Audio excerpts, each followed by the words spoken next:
नमस्कार, commerce by पाठक पर आपका स्वागत है। आज एक गुड मॉर्निंग के साथ साथ एक नया टॉपिक, जैसे लिखते हैं ना गुड मॉर्निंग में, वैसे ही एक टॉपिक है मॉर्निंग में आपके लिए, तो इसको जल्दी से सीख लेंगे। इम्पोर्टेंट है क्योंकि ये वो बेसिक टॉपिक्स चल रहे हैं हमारे इस समय, जो आगे जाके सारे मिक्सअप होने हैं। एक एक टॉपिक आपको कवर करना पड़ेगा यदि आप चाहते हो कि आगे जाकर जो कॉम्प्रिहेंसिव क्वेश्चंस हैं आप उसे अच्छे से मैनेज कर सको। And this one is the most important topic है, तो आप लोग विशेष केयर के साथ, ठीक है ना, जैसा कि मैंने कहा मॉर्निंग की जरूरी है और कैपिटल में कॉल्स इन एरियर्स जरूरी है, ठीक है। तो आइए शुरू करते हैं। कॉल्स इन एरियर्स होता है, सबसे पहले हम इसका मीनिंग क्या होता है।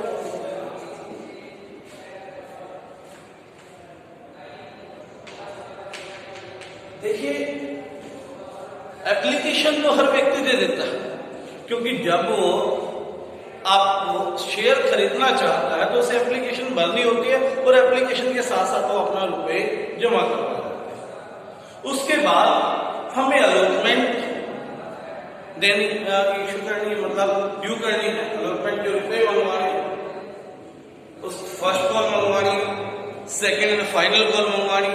तो इस तरह से हम उनको बताते हैं कि आप ये अमाउंट हमें दीजिए, ठीक है। लेकिन इतने सारे शेयर होल्डर्स में से 100-250 ऐसे भी हो सकते हैं जो अपने किस इंस्टॉलमेंट के, यानी कि अलॉटमेंट या फर्स्ट कॉल या फाइनल कॉल के पैसे नहीं दे पाएंगे, ठीक है। यानी कि वो इस पोजीशन में नहीं होते कि वो अपनी पेमेंट कर सके, या कहें कि वो अपने पेमेंट करने की इच्छा नहीं रखते। तो जितने रुपए आपके पास नहीं आए उसे कहेंगे कॉल्स इन एरियर्स। सपोज करते हैं एक कंपनी ने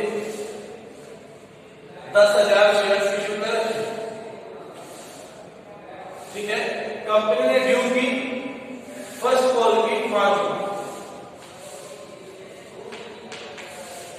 फर्स्ट कॉल के 5 रुपए ड्यू किए। जब फर्स्ट कॉल आ गई तो हमें पता लगता है भाई 100 शेयर से 5 रुपए नहीं, तो ये जो 500 रुपए है ये क्या है, कॉल्स इन एरियर्स, इसे कहेंगे कॉल्स इन एरियर्स, ठीक है। इसे क्या कहेंगे, कॉल्स इन एरियर्स, ठीक होगी बात, कॉल्स इन एरियर्स कहेंगे, ठीक है। इसे कहेंगे कॉल्स इन एरियर्स, ठीक होगी। अब कॉल्स इन एरियर्स है क्या, यानी कि ऐसे पैसे, ऐसे रुपए, ऐसी धनराशि जो शेयर होल्डर्स ने दी नहीं, ठीक है बात। तो ये बेसिकली कंपनी के लिए एक तरह से लॉस हो गया, पेमेंट नहीं आई, ठीक है बात। तो लॉस है तो कॉल्स इन एरियर्स को हमें डेबिट करना होगा। बट यहां पर हमारे पास ऑप्शन है, हम कॉल्स इन एरियर्स ओपन कर सकते हैं और कॉल्स इन एरियर ओपन नहीं भी कर सकते, ऑप्शन रहेगा, ठीक है। अगर आप कॉल्स इन एरियर्स ओपन करना चाहते हैं तो किस तरह से एंट्रीज होंगी, अगर हम ओपन नहीं करना चाहते तो किस तरह से एंट्री होंगी। इसी चीज को समझने के लिए एक क्वेश्चन मैंने उठाया है, इलस्ट्रेशन नंबर 15, इलस्ट्रेशन नंबर 15 क्या है ये इलस्ट्रेशन, आइए देखते हैं, इसको सोल्व करेंगे साथ साथ। इसने कहा चंद्रा लिमिटेड में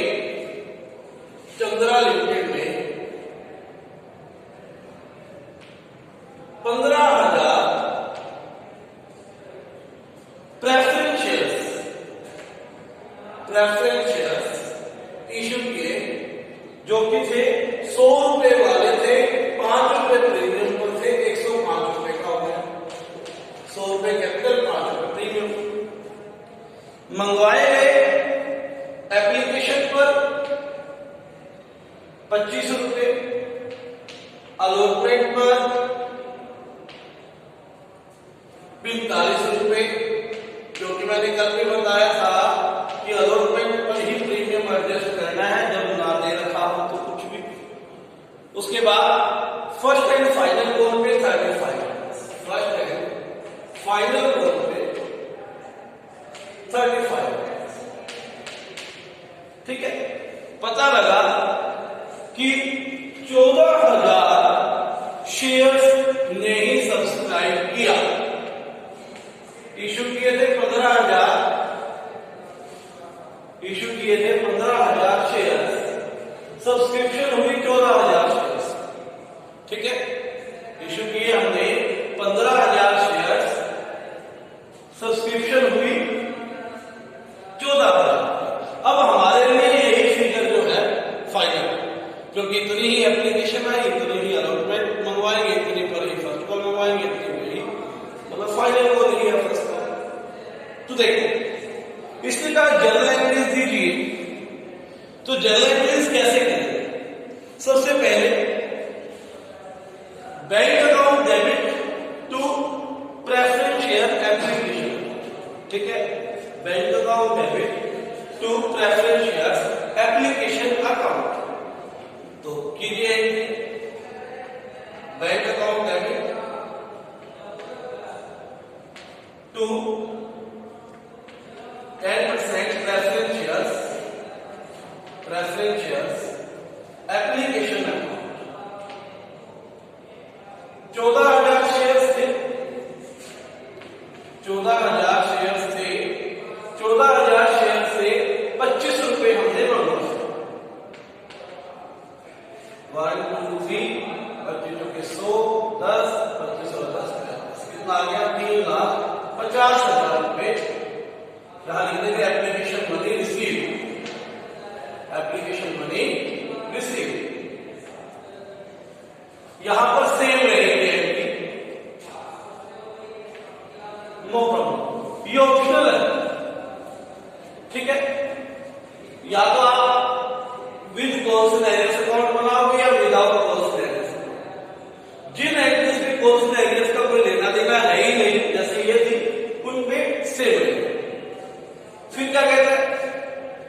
ट्रांसफर करने के लिए equity share application account debit to equity share capital account. जो रुपए आए थे हमारे, वो हमने सिंपली क्या कर दिए? Transfer, application money transfer, application money क्या हो गई? Transfer, application money transfer. अब कॉल्स एंड एरियर्स का यहां भी कोई लेना देना नहीं है, कॉल्स एंड एरियर्स का यहां भी कोई लेना देना नहीं है, तो यहां भी एंट्री क्या रहेगी? सेम रहेगी। ठीक है बात। फिर अलॉटमेंट मंगवानी, क्या करना है? अलॉटमेंट हमने मंगवानी। ठीक है, तो अलॉटमेंट मंगवाते हैं, क्या एंट्री हो जाएगी? मंगवाने की ड्यू करनी पड़ेगी प्रेफरेंस शेयर्स, क्योंकि प्रेफरेंस शेयर है तो हर जगह प्रेफरेंस शेयर ही यूज होगा। Preference shares allotment account debit to preference shares capital account. Preference shares allotment account debit to preference shares capital account. ठीक है, अलॉटमेंट पे देखा कैपिटल इतनी थी, साथ में प्रीमियम था, तो यहां पर साथ में क्या हो जाएगा? To securities premium reserve. कितना हो गया? 14,000 इंटू 14,000 इंटू अलॉटमेंट है 45 1 2 3। ठीक है, 45 रुपए 180, 18 45 और 18 कितना हो जाएगा? 63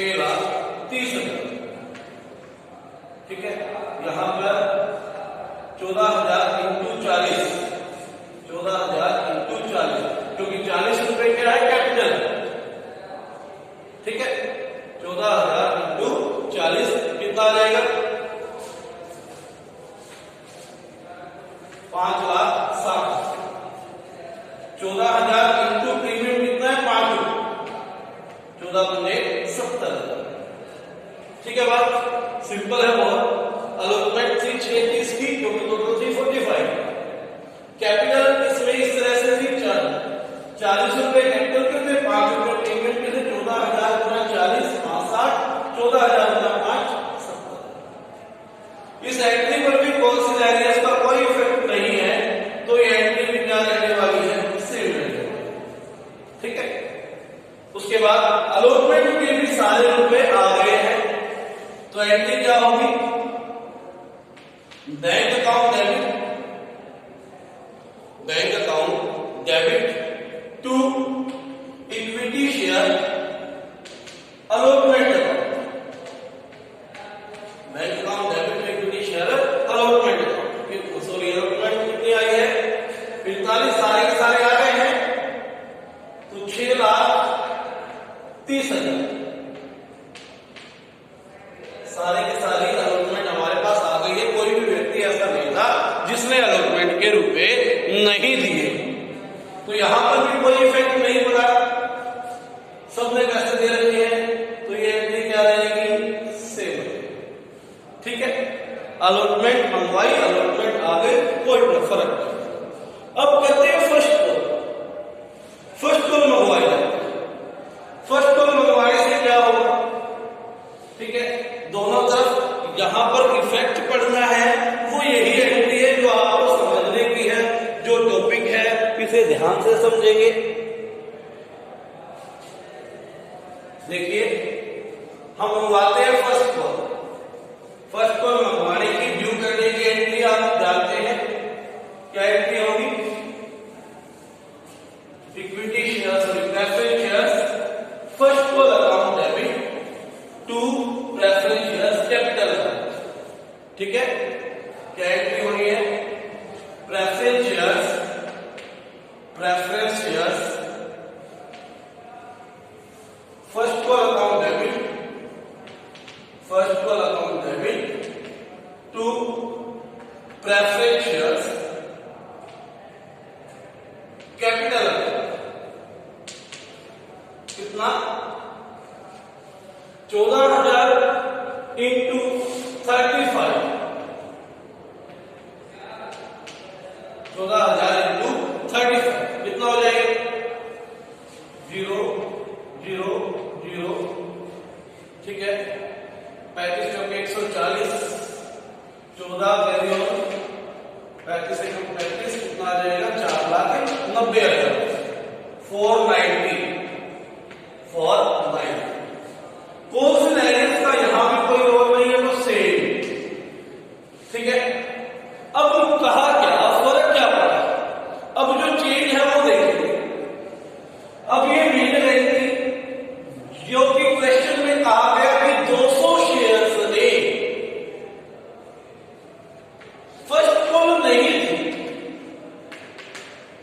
हमने मंगवाई तो थी, 4,90,000 मंगवाया, ठीक है, लेकिन 200 शेयर्स ने कितने रुपए नहीं दिए, 35 रुपए फर्स्ट एंड फाइनल कॉल के नहीं दिए, तो 200 गुना 35, 7,000 रुपए आपके पास नहीं आ रहे, मंगवाई आपने 4,90,000 इस एंट्री से। ठीक है, 200 शेयर्स ने पैसे नहीं दिए, तो ये क्या हो गई, 7,000 रुपए आपके कौन से वैरियंस के हो।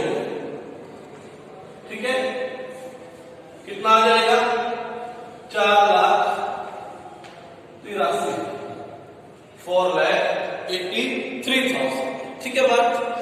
अब एंट्री कैसे करेंगे, जब हम कौन से वैरियंस अकाउंट ओपन करेंगे, तो एंट्री होगी बैंक अकाउंट डेबिट 483, क्योंकि बैंक कितना आ रहा है आपके 7,000 नहीं आई, कौन से वैरियंस उन्होंने पैसे नहीं दिए, रुपए नहीं दिए, कितने आ रहे हैं, 4 लाख। अब आपने कहा कौन से वैरियंस अकाउंट ओपन करना है, तो यहां पर मुझे क्योंकि लोग